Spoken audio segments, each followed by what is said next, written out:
Bom dia, galera! Mais uma aula nossa nessa segunda-feira aí preparando as coisas. Vamos aos pouquinhos, então, se achando dentro das coisas que nós estamos aqui preparando para vocês nesse tempo aí de aulas domiciliares, aproveitando a casa, mas ao tempo também a gente tem que se organizar e tocar nossos conteúdos. Gente, nós estivéssemos em sala de aula, eu ia dizer para vocês, para tudo, para tudo, para tudo, para todos os conteúdos, que nós vamos falar essa semana de Páscoa, né? Tem vários níveis que a gente pode estar conversando sobre Páscoa. Então a gente pode entrar na discussão de símbolos, a gente pode entrar na discussão histórica, a gente pode entrar na discussão de como ela é celebrada comercialmente, né? Como ela é celebrada religiosamente. Então a gente vai trazer vários elementos aí, mas quem sabe, a principal data celebrativa do Ocidente, né? Então nós temos aqui uma força muito grande dela religiosa, com os rituais em diversas religiões, e nós temos também um mundo que para comprar chocolate, para comprar um monte de coisas que são vendidas dentro dessa época aqui. Então vamos falar um pouquinho sobre Páscoa, só relembrando que nós temos nossos canais de comunicação e vamos conversando depois e conhecendo um pouquinho esses canais, que agora cada vez mais, né, vocês já estão mais íntimos dele, que é o e-mail francisco@sãojosé.sl.com.br, e temos o Classroom. Nós estamos concentrando tudo nesses dois lugares aí para não ficar tão confuso, um monte de lugares para lá e para cá e para cá. Então a gente tem lá no Classroom, e qualquer coisa, não achei no Classroom. Nós temos também os roteiros que chegam em sala de aula para vocês. Mas não chegou para mim um e-mail, vai lá no site do colégio, vai lá tá o roteiro. Beleza? Então, galera, a gente está aí com essa redundância de vários canais e todos eles vão chegar nas mesmas coisas para a gente não ter problema. Se não deu para um canal, tem pelo outro, tá? Então vamos lá, galerinha, para nossa explicação, né? Então, rapidamente relembrando que a palavra Páscoa, independente da religião que for, ela vai trazer muito a ideia de passagem, tá, galera? Então a gente vai ter vários símbolos aí que vão ser utilizados, mas agora é bem sério.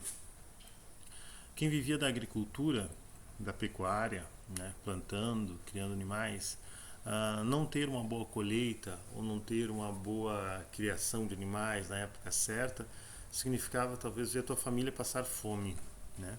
Então era muito sério isso, né? Então tu celebrar quando tinha uma boa colheita e tu também pedir aos deuses, a Deus, para que tenha uma boa colheita ou uma boa criação, né?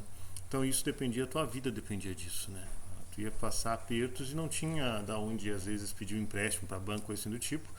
E nós estamos falando de uma celebração muito, muito, muito antiga. No início, era uma celebração muito ligada à questão da agricultura e pecuária. Então, eu celebrava a mudança de estações. Vocês sabem que no mundo rural, tudo é muito ligado à questão do tempo, chove, não chove, vai fazer sol, vai fazer pouco sol, vai fazer seca, vai fazer enchente. Tudo isso determinava as coisas, né?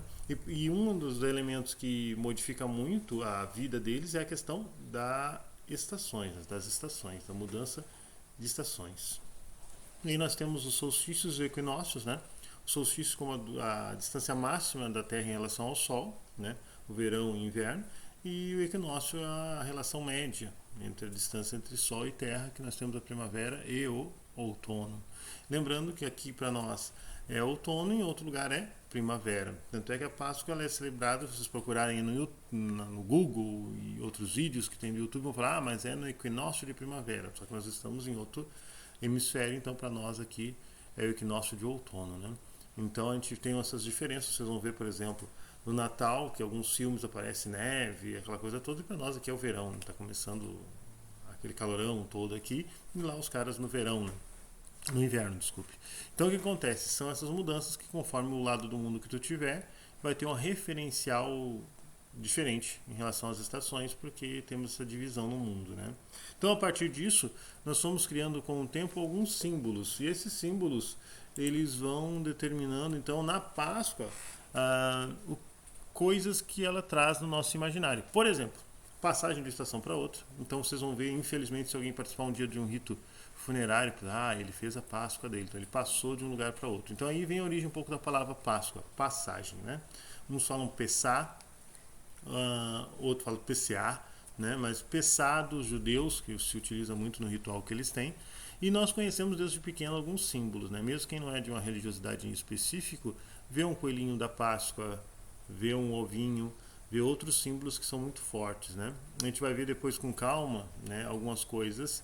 Algumas pessoas podem procurar o que é uma colomba pascal, né? O que ela significa isso. Eu vou botar lá no Classroom, galera, um pequeno questionário para ver como é que estão os conhecimentos de vocês sobre Páscoa, principalmente símbolos da Páscoa, beleza? Lá no Classroom vai ter um exercício. Então o que acontece, gente? Os judeus que dão origem à estruturação das religiões monoteístas, que acreditam num Deus só, eles tiveram aquele episódio que vocês já estudaram, né? Que é a saída do Egito, que eles estavam em escravidão, né? E foram para a Terra Prometida. Essa passagem da escravidão para a liberdade é uma passagem, né? E eles pararam durante o caminho, aconteceu um monte de coisas. Então eles param um dia do ano e fazem a celebração disso daí, o Pessah, a Páscoa judaica. E ali eles têm uma série de símbolos, tem uma mesa onde eles comem, relembram passo a passo disso, tem as ervas amargas, tem um monte de coisas que acontece que eles relembram tudo o que aconteceu. Então ali vocês vão ter ali vários elementos muito interessantes e várias histórias muito legais relativos a isso, né? Então é muito legal vocês verem. Estou botando aqui um videozinho do YouTube pra gente ver, tem muita coisa que é construído para crianças também nessa época, né? Então ali falando do coelhinho, de esconder coelhinho, mas o que isso tem a ver com esses judeus, né? Então botando o videozinho ali.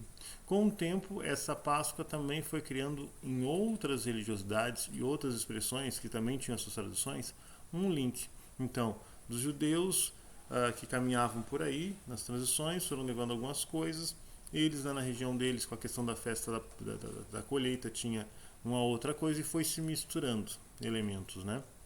Em uma região, por exemplo, que se tem lá no norte da Europa, se usava a tradição de pintar ovos. Mas por que ovos? Lembra que eu falei que teria que ter fertilidade, uma boa criação, bastante colheita, bastante coisas para colher, né? Então, qual é o símbolo da fertilidade que a gente pode trazer diretamente, que era do dia a dia deles, que daria para enfeitar? Os ovos, né? Então eles pegavam uma casquinha de ovo, pintavam, algumas famílias talvez ainda tenham essa tradição, né? De pegar um ovo, colocar algum docinho dentro e pintar os ovos, né? E dar de presente. Então a gente pode entrar em mais detalhe de onde é que saiu a origem, tem até um negócio de um rei e tal, mas é uma tradição e foi se misturando. Então a vida nova. Daí vem o cristianismo, que é uma das Páscoas mais conhecidas do planeta, e traz a questão de Jesus Cristo, toda essa questão do sacrifício que ele faz e que ele dá a vida. Mas ele não simplesmente morre, ele ressuscita. Então o que acontece? Vem uma vida nova para ele a partir disso, né? Então o que acontece? Nós temos então, de novo, a vida aparecendo, a vida nova aparecendo, depois de um momento ou de inverno ou de morte, no caso, e depois nasce a vida nova. Então, essa passagem de uma coisa para outra. Então, isso é a estruturação da Páscoa. Isso nos traz a esperança que mesmo numa situação mais complicada, um dia a gente passa por uma situação melhor, né? E também lembra que precisa ter uma época de sacrifício, né? Precisa ter um inverno. Lembrando lá da fábula da formiga, das formigas e a cigarra, né? Não dá para ficar só querendo o lado bom da vida, tem momentos difíceis e vem o inverno, né? E isso está muito ligado à primavera, o equinócio de primavera, aqui para nós outono, mas lá o equinócio de primavera, porque na primavera as chances de sobrevivência, as chances de colher, as chances de ver uma natureza muito mais bonita era muito maior, né? Apesar da natureza do inverno também é bonita, né? Algumas paisagens, mas para eles a questão da sobrevivência de animais e das próprias pessoas era muito mais fácil na primavera do que no inverno rigoroso com todo o frio. Galerinha, basicamente é isso. Vou trazer mais algum elemento se precisar ali no Classroom, nos exercícios, e depois a gente dá uma corrigida nesses exercícios e voltamos depois aos nossos conteúdos que estavam sendo passados. Beleza, galera? Não quero ficar muito longo no vídeo. Qualquer coisa, entre em contato nos nossos canais.